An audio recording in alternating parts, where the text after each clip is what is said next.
Partout besoin dans le monde entier, donc ça nouvelle Yamawa il y a pas si comme el biso c'était dernièrement pour mon qui nazala qui awa juste pour nous souhaiter papa la biso joyeux anniversaire, donc anniversaire n'est qui calamité et puis c'est à peine que tu as une nouvelle oyo lelo à partir à 6h du matin papa tika ki biso donc bino nyoso bo sepera la musique ya lutumba simaro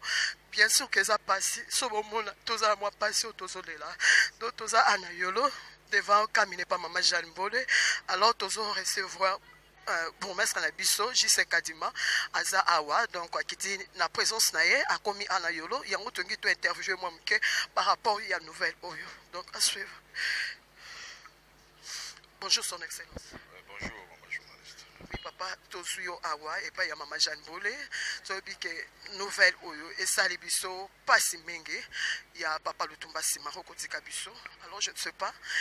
tango yo ka nouvelle oyo comme ki mato na yo et ça la oui,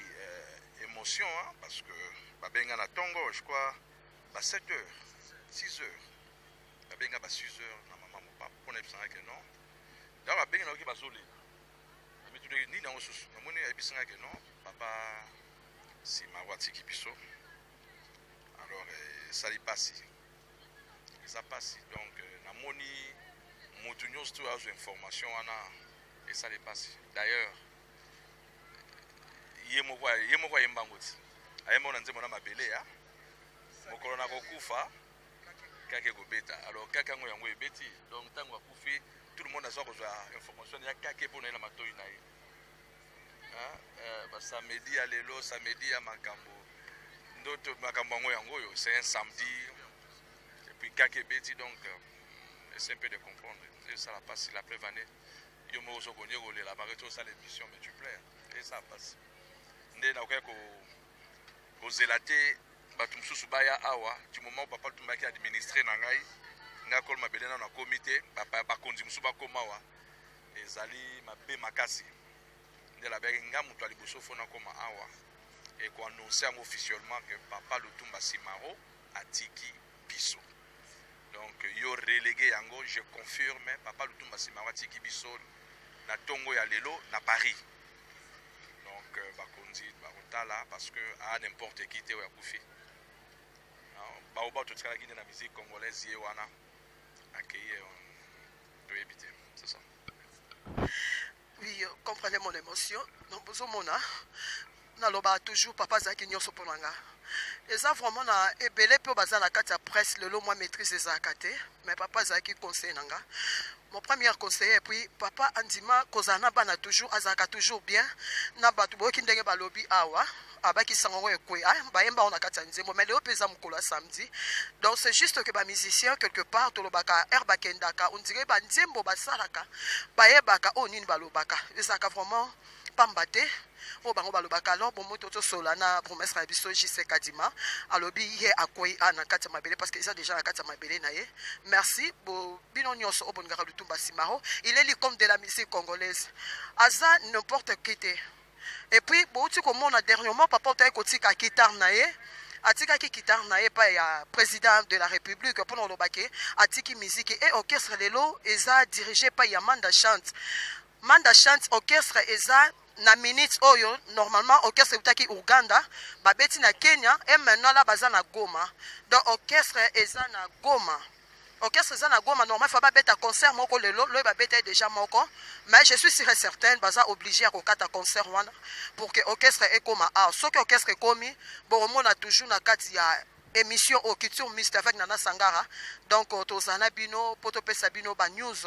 devant bozo mona bato belé eza émotion donc et ça vraiment facilité.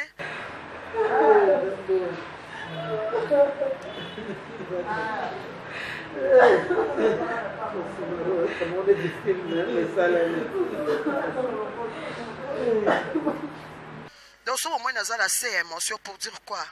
papa Lutumba Simaro na bandi otravaille lelo te nanda otravaille toujours na papa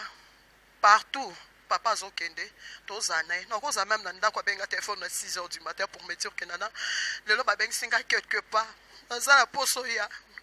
ozwa caméra ofilme nayekola ofilme pa papa lutumba nsima o premier voyage ya papa ekenda aso na poto po azwa traitement na ye papa na reconnaissance atindelanga tablette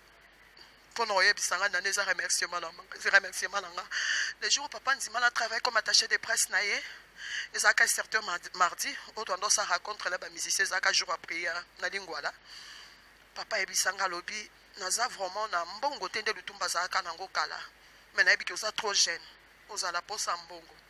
nasaki papa non ayebisinga abisupporte orchestre oyo zala na biso le jour oyo mbongo emonana tokolia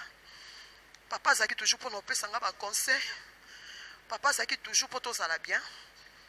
donc papa azalaki mpona kovandisa bato et maintenant voilà bozomona mama na biso Jeanne Mbole oyo boyokaka Mbole ye wana mama ye wana la veuve maintenant là entrée ya PDG Makambo bomona PDG Makambo déjà sakoti mpona olobaki nouvelle apasi oyo eza choquant ezwi biso na kati ya musique na biso papa Lutumba Simaro il a composé plus de 300 et quelques chansons oyo eza même na basi bayemba oyo mibali bayemba papa Lutumba na kati ya orchestre oyo na suka nango même absence ya bacarlito absence ya bamusicien nyonso papa azwaki génération tobenga ya bajeune oyo eyaki e papa ntango aye kotika musique atikaki guitare epai ya le président Raïs abaki atiki musique na ye me azwaki manda chante pour dire quoi papa Lutumba ayebaki na koréunir bato papa Lutumba chaque fois lisese na bandai kobabi nzinzi moninga malamu ezalaka nzinzi donc tosenga na bino nyonso bolela na biso ezalaka nzinzi te toyebi ke bolingai na kati ya musique bolinga papa na kati ya musique na nyonso mais nini oyo tokolakisa biso nyonso tolela papa partout bozwami et voilà bamama baza nayebi te soki bamisusu bakoki koyebisa biso par rapport ya papa Lutumba Simaro ndenge azalaki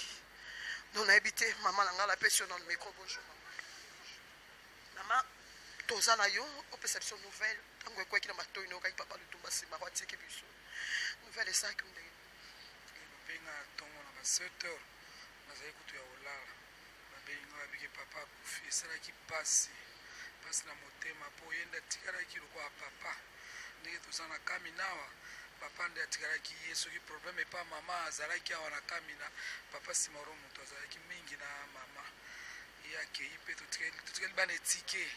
baoba monene ekwei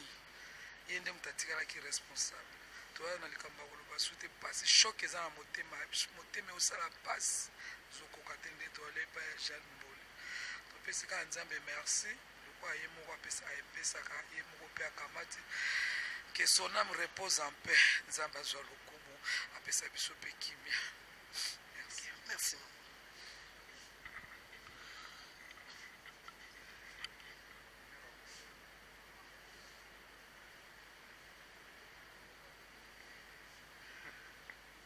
ouais, comprenez bon comprendre ka toujours bato baa na sa émotion bato bazokoka vraiment koloba te bato bazokoka koloba te donc toi na kati ya émotion toujours bato bazolela papa donc c'est ça tozo continuer la toujours en exclusivité sur Boss TV Live avec Nana Sangara votre humble servante tozo continuer toujours ma bino vraiment comprenez-moi toi ka toujours na sa émotion pour nous balikon de la musique congolaise atiki biso papa Lutumba Simaro et puis les grands barbats de la musique congolaise wazaki toujours pour na réunir à chaque fois sur les na mort moko ba musicien c'est toujours papa Lutumba qui réunit le musicien et puis azaki toujours wana pour nous soutenir toujours ba onyo surtout bazara pembeni na ye alors bino nyo surtout ba na poto o bozolanda biso depuis Irlande abo c'était d'être campagne.